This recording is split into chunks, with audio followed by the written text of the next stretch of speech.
চৈত্র মাসের গুমোট গরমের রাত, দূর থেকে ভেসে আসছে ঢাক আর কাঁসরের আওয়াজ। পাড়া গাঁয়ের বাঁশবাগানের ধারের ফাঁকা মাঠে তখন তিল ধারণের জায়গা নেই।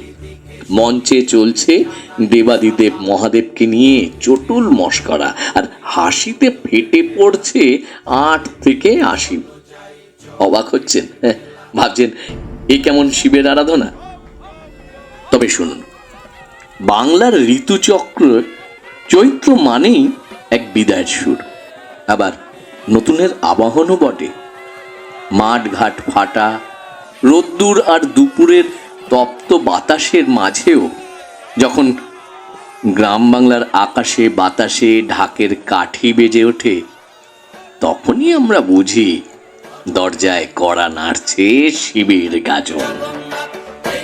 চৈত্র মাস জুড়ে চলা এই উৎসব কেবল এক লৌকিক অনুষ্ঠান নয়, এটি হলো সাধারণ মানুষের সাথে তাদের ঘরের দেবতা বুড়ো শিবের এক আত্মিক টান।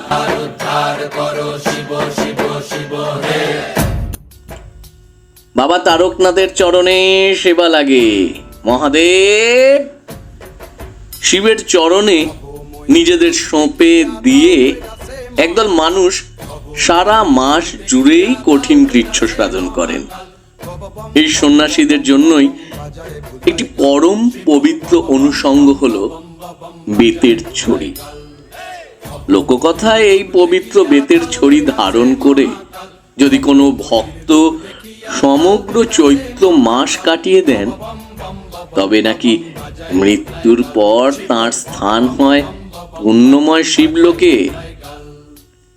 উৎসবের শুরুতে একটি বিশেষ কাঠের পাটার ওপর মহাদেবের শায়িত রূপ খোদাই করে তাকে গঙ্গা স্নানে নিয়ে যাওয়া হয়।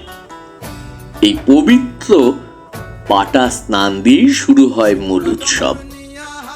চৈত্র বৈশাখের এই প্রচন্ড দাবদাহে জগৎ পিতার অঙ্গ শীতল করার জন্যই এই আয়োজন। ভক্তরা বিশ্বাস করেন বাবার মাথা শীতল হলেই ধরিত্রীও শীতল হবে।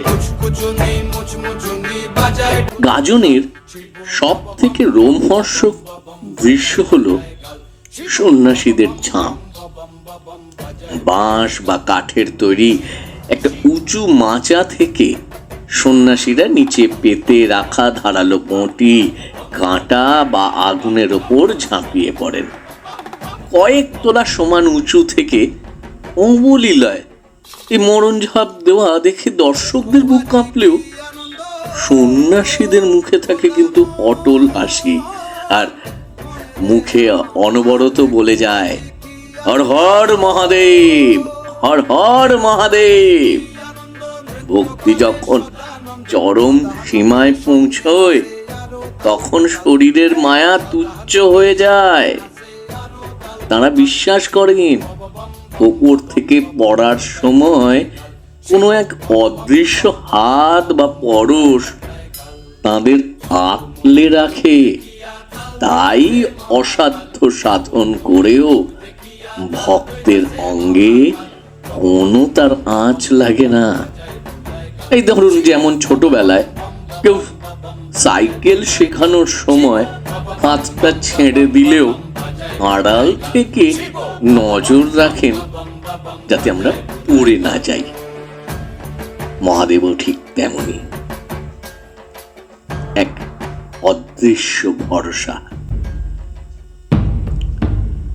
গাজন গান শুধু মাত্র একটা উৎসব নয়, এটি গ্রামীণ বাংলার এক অকৃত্রিম আয়না।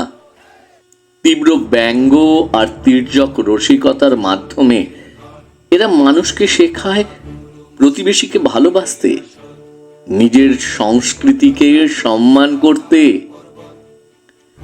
আধুনিকতার চাকচিক্যে বাংলার এই মাটির গন্ধ মাখা লোকনাটক হয়তো আজ খানিকটা কোণঠাসা, কিন্তু গাজনের সেই প্রাণখোলা হাসি আর শিব ঠাকুরের বন্দনা আজও বাঙালির শিকড়ের এক অবিচ্ছেদ্য অংশ হয়েই রয়ে গেছে।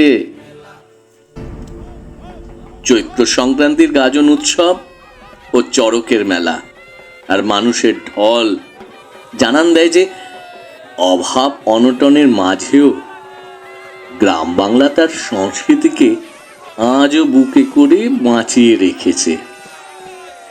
গাজনের নীল ঠাকুরের নাচন, উঁচু থেকে দেওয়া সেই বীরত্বের ঝাঁপ আর ঢাকের শব্দে মিলেমিশে একাকার হয়ে যায় ভক্তি আর বিশ্বাস।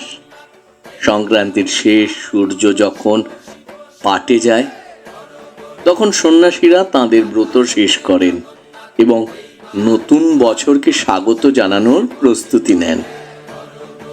আমাদের এই জীবনচক্রটাও যেন সেই চড়কের চাকার মতোই অবিরাম ঘুরে চলেছে, বিশ্বাস আর মাটির টানের এক চিরন্তন আশ্রয়ে।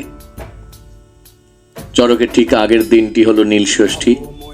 ঢাকের শব্দের সাথে পাল্লা দিয়ে মায়েরা উপোস থেকে শিবের মাথায় জল ঢালেন।